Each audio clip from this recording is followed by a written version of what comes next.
Here's the trick to making the most perfect, delicious French toast ever.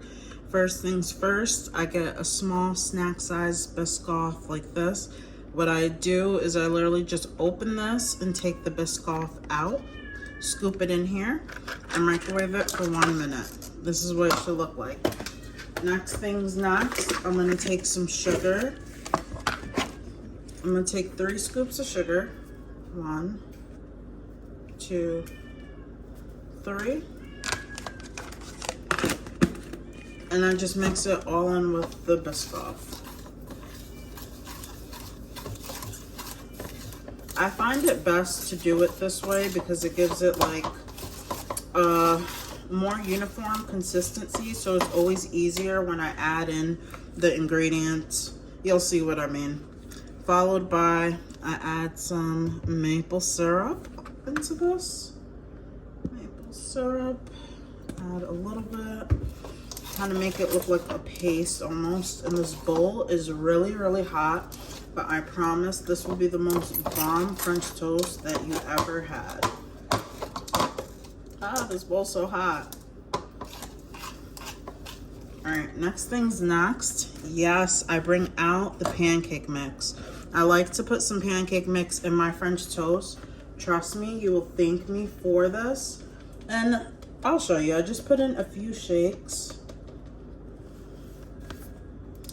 So this is what it'll look like. And I mix it in as well while everything's still hot.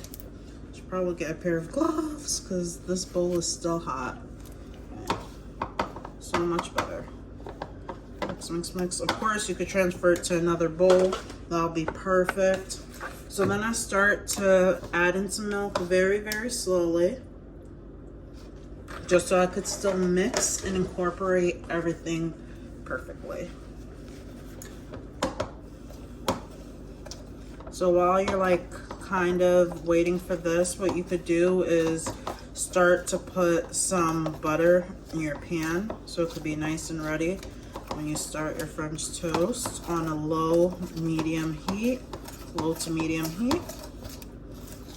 So guys will see what I mean. Chunks up a little bit, that's fine.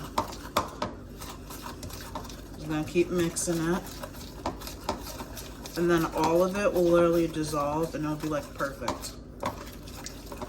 You could also use a whisk. I like to do this part by hand, just personally my preference.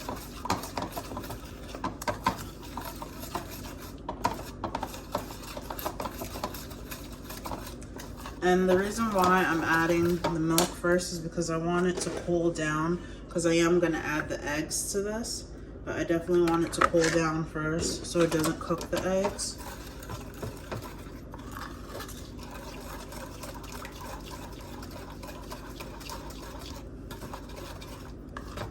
And as you see, everything starts to incorporate very well.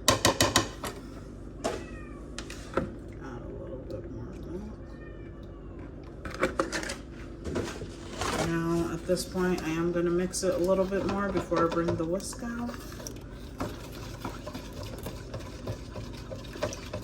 And I will definitely start to whisk it when I add the eggs. So you see, it kind of gets a little sticky, but hey, trust me, this is going to be the best French toast you ever tasted.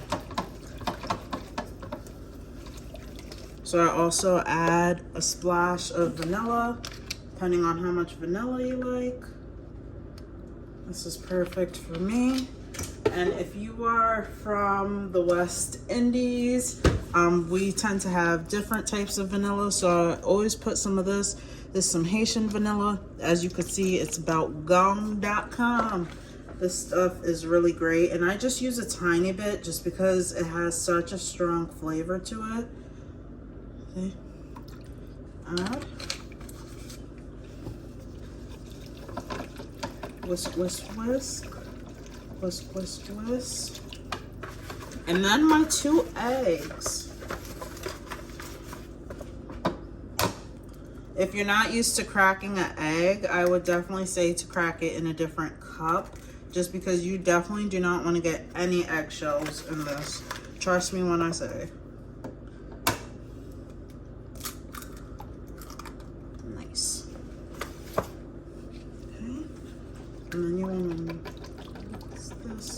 together. Let's get it. 2 eggs. Yes.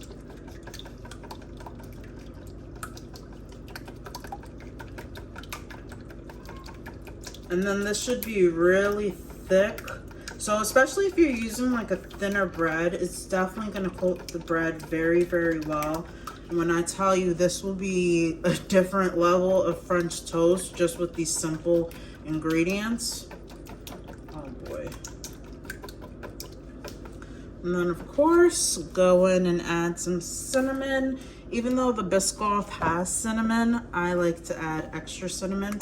Just my preference and how I like it.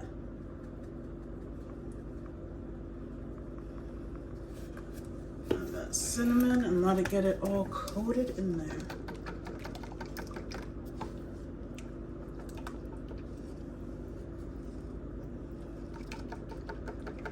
And I'll show you the consistency. It's, you know, it's a thick batter.